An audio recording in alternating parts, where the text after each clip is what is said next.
name is Mike Petraglia, joined once again by old-time friend, basketball buddy Josue Pavon. It's good to have you back by my side here, this time on the Garden Report on CLNS Media. You ready? Yes, I'm more than ready, Trags. Our first edition of the Garden Report together for CLNS Media on the parquet, first of many. Just like Amir Johnson, you returned to your old haunts tonight here in Boston at TD Garden. Amir Johnson, of course, now with the Philadelphia 76ers, signing that one-year, $11 million deal. But he really was not a storyline tonight. The storyline in the Garden Report, this one brought to you by Draft.com, your online fantasy app for great fantasy sports. Use my promo code TRAGS, T-R-A-G-S, for a free game play at Draft.com.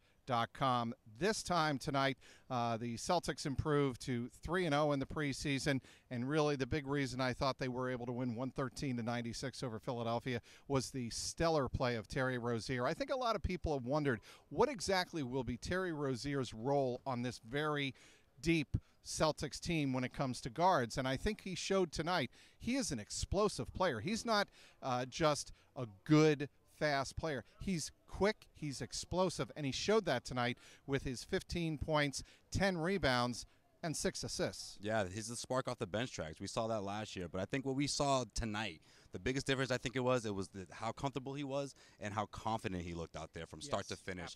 I felt like him and Marcus Smart were sort of taking turns of dictating the offense, dissecting the defense, and did an excellent job of taking care of the ball, of course. I mean, between the two of them, they really led the floor, and they actually led the Celtics to scoring 37 points in that first quarter. Look, I know it's preseason, but to do it against the Philadelphia 76ers team that had Ben Simmons, that had Markelle Fultz, that also had pretty much all their main players aside J.J. Redick and aside from J.J. Redick the gentleman who signed his $148 million max contract, Joel Embiid, did not play tonight. Aside from those two guys, I mean, this is pretty much the Philadelphia 76ers team that you're going to see. And for the Celtics to come out and put out that sort of offense without their three top scorers, it says a lot about them. It really does. Okay.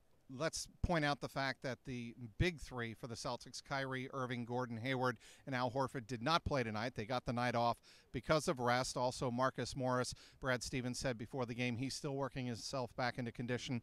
Morris even admitted, look, I've still got a little ways to go to get back into game shape. Probably have to lose a little bit of weight to really get to be where I want to be. But back to Terry Rozier, Josue. I think what's impressive and sometimes gets overlooked is how good a rebounder Terry Rozier is. He had 10 rebounds here on Monday night in the preseason win, and that kind of reminds me a little bit of the way Avery Bradley plays. Yeah, very active, very loose, very hard to box out. I think that's why he's able to get those rebounds. And once he does grab those rebounds, he's up and ready to go. I mean, he's the kind of offense that you need coming off the bench, that big spark that you're going to need for this Celtics team. They're deep. They have a lot of depth in the backcourt, but I think Terry Rozier is a guy who's going to find minutes throughout this Brad Stevens rotation. Definitely, and let's talk about the other starting guard tonight because, he was given a chance to start because, as we mentioned, the regular starters were given the night off. Marcus Smart, he hit his first three-pointer just like Terry Rozier did, just like Jason Tatum did. They were 3 for 3 to start the game from beyond the arc. Marcus Smart continues to look like a different basketball player, less 25 pounds. Yes, and I know it's easy to say that that's the biggest reason, but I also think it has a lot to do with how experienced he is. Every single year he comes into training camp with a different attitude, with a determination to be a vital piece of this team, and he, of course, is. But now that, of course, there's all these new guys that are come along, he's sort of the one that stuck around, didn't get traded, wasn't dealt, and I think that shows a lot of how much this franchise believes in him. I think that Marcus Smart, the weight loss is, of course, going to help him on the defensive end, but I think offensively it really gives him that space to go inside, to blow past defenders, and also he's got a little bit more of a lift there on that jump shot. When he's knocking down those three-pointers, I think losing that 25 pounds really does make a difference, and of course makes a huge difference on the fatigue side of things. Jimmy Toscano and I also spoke about that last week. Josue, you must have been watching it. I appreciate you watching it. That's where you got but no, that's what Jimmy and I talked about last week, is that with that weight loss, the thinking is that Marcus Smart can be fresher later in games and later in the season when he needs those legs for the jump shot. Yeah, you know what? I think Jimmy must have taken that take from me. I mean, we've talked about it before in the past, but it's okay, Jimmy. You can use that. It's all right. I mean, it's a great way to show how Marcus Smart can really move on the ball and off the ball. You know, I feel like on both sides of the floor it helps, but especially on offense, that losing those 25 pounds is going to make a big difference, I think. What's also important, and I had the chance to ask Brad Stevens this after the game here on Monday night, I said, do you want to see that second unit play like the first unit, or do you want them to play with their own identity, meaning don't try to do what that first unit like Kyrie and Gordon Hayward and Al Horford do, play to your own strengths? And he said, yeah, playing to your own identity is a good way to put it.